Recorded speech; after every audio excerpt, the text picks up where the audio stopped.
एकनाथ शिंदे साहेबांच्या नेतृत्वाखाली दुसऱ्यांदा उद्योग मंत्री झाल्यानंतर पहिल्यांदाच मी पुण्यामध्ये येतोय। आमचे शहर प्रमुख नाना असतील, आमचे रमेश बापू असतील, आमच्या महिला आघाडीचे पदाधिकारी असतील, युवा सेनेचे सर्व पदाधिकारी असतील, या सगळ्यांनी मिळून जो माझा सत्कार केला त्याबद्दल मनापासून त्यांना मी धन्यवाद देतो। परभणीला खरं तर निघालो होतो, परभणीचा दौरा रद्द झाला, त्यामुळे अचानक शिवसेनेच्या कार्यालयामध्ये येऊन सगळ्यांना भेटावं, पुण्याच्या सगळ्या शिवसेनेच्या पदाधिकाऱ्यांकडून एक ऊर्जा प्राप्त करावी आणि कामाला लागावं, याच उद्देशानं आज मी या शिवसेना भवन मध्ये आलोय। सुरुवातीला एकनाथ शिंदे साहेबांना मी धन्यवाद देतो, मुख्यमंत्री देवेंद्रजींना देखील धन्यवाद देतो, अजितदादांना देखील धन्यवाद देतो। पुन्हा एकदा उद्योग क्षेत्रामध्ये भरीव काम करण्याची संधी ही माझ्यासारख्या कार्यकर्त्याला त्यांनी उपलब्ध करून दिली आहे।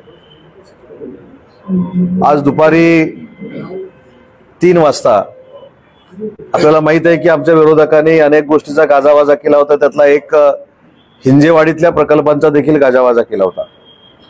पण मी स्वतः आज त्या ठिकाणी जातोय, त्यांच्या असोसिएशनची बैठक घेतोय। MIDCची तर लोक असतीलच, परंतु PMRDA, सार्वजनिक बांधकाम विभाग, ट्रॅफिकसाठी पोलीसचे सगळे अधिकारी, अशा सगळ्यांची एक व्यापक बैठक आज मी पिंपरी चिंचवडमध्ये लावलेली आहे। आणि मला खात्री आहे की ज्या पद्धतीनं फेक नरेटिव्ह काही लोकांनी सेट केला हिंजेवाडीच्या बाबतीमध्ये, खरं तर तिथली जी इंडस्ट्री आहे ही प्रायव्हेट इंडस्ट्री आहे, पण प्रायव्हेट इंडस्ट्री जरी असली, MIDC मध्ये जरी नसली तरी देखील त्यांना पायाभूत सुविधा निर्माण करून देणं ही आमची सगळ्यांची जबाबदारी आहे। आणि म्हणूनच उद्योग विभागाच्या खात्याला पुन्हा एकदा न्याय देत असताना त्याची सुरुवात आज मी हिंजेवाडी बंद करतोय। त्या सगळ्यांशी बोलणं झाल्यानंतर पुन्हा एकदा मी प्रेस कॉन्फरन्स घेणार आहे।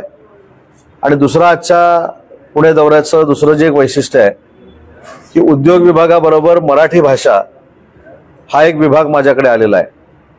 आणि मी मला सुदैवी मानतो की या राज्याचा पहिला मराठी भाषेचा राज्यमंत्री होण्याचा बहुमान देखील माझ्यासारख्या कार्यकर्त्यांना 2013 मध्ये मिळाला होता।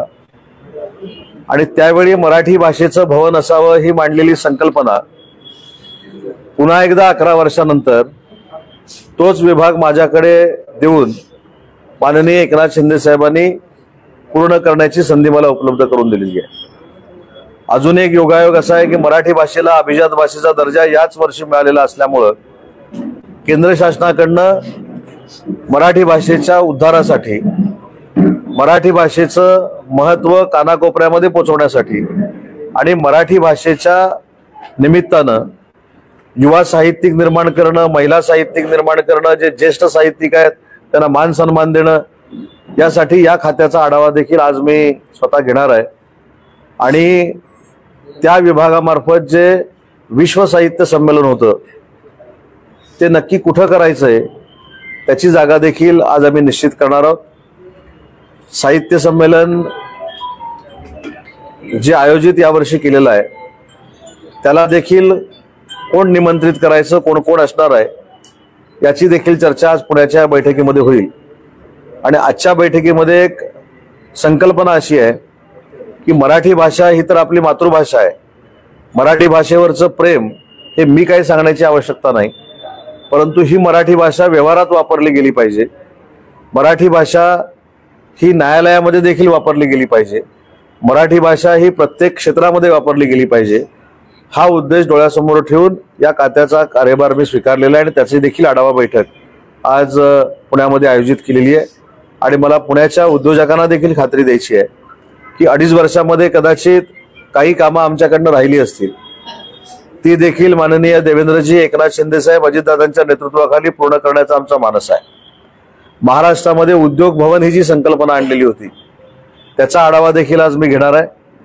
आणि इंडस्ट्रीना त्रास देण्याची भूमिका जर कुठच्या ना कुठच्या माध्यमातून जर कोण घेत असतील तर त्याचा देखील कडेकोट बंदोबस्त करण्याचा निर्णय हा शासन म्हणून आम्ही घेणार आहोत. परदेशातले जसे उद्योजक आहेत तसे आपल्या राज्यातले देखील उद्योजक आहेत, आपले स्थानिक उद्योजक देखील आहेत.